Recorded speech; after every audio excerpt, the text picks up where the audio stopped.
Selamat siang, berjumpa lagi dengan saya Miladia Rahma di Kabar UMS. Saat ini, berita mengenai vaksinasi di Indonesia begitu ramai diperbincangkan. Sebenarnya, bagaimana mekanisme vaksinasi di Indonesia? Dan apa saja jenis vaksin yang akan digunakan untuk masyarakat Indonesia? Berikut penjelasannya. Kementerian Kesehatan mengeluarkan Peraturan Menteri Kesehatan Nomor 84 Tahun 2020 tentang pelaksanaan vaksinasi dalam rangka penanggulangan pandemi COVID-19. Vaksinasi COVID-19 rencananya akan dimulai pada Januari 2021.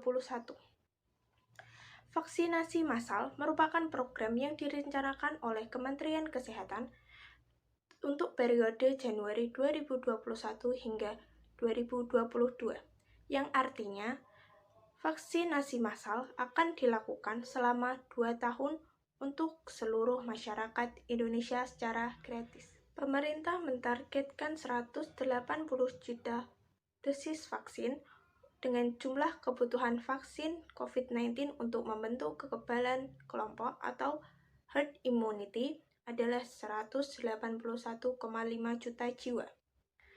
Adapun anggaran yang dianggarkan oleh pemerintah di APBN 2020 mencapai 35,1 triliun, sedangkan anggaran di APBN pada tahun 2021 sejumlah 60,1 triliun untuk vaksinasi. Untuk saat ini ada 6 kelompok prioritas penerima vaksinasi.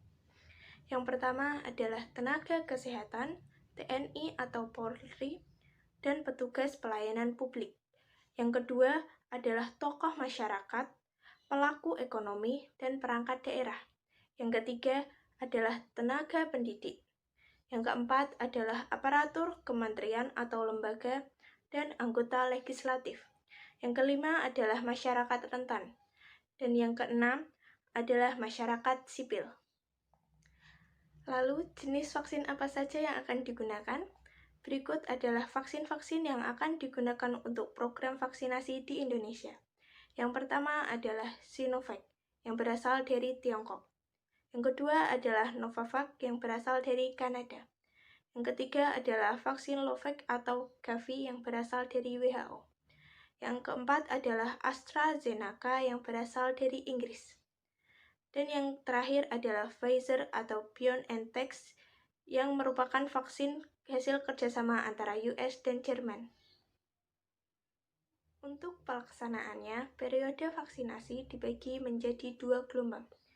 Gelombang pertama akan dilakukan pada Januari hingga April 2021 untuk petugas kesehatan, petugas publik, dan lansia.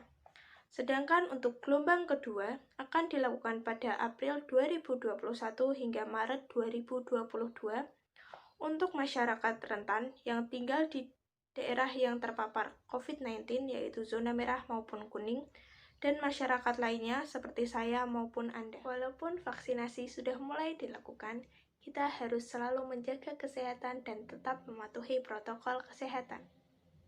Saya Miladia Rahma, pamit undur diri, sampai berjumpa lagi di Kabar UMS selanjutnya.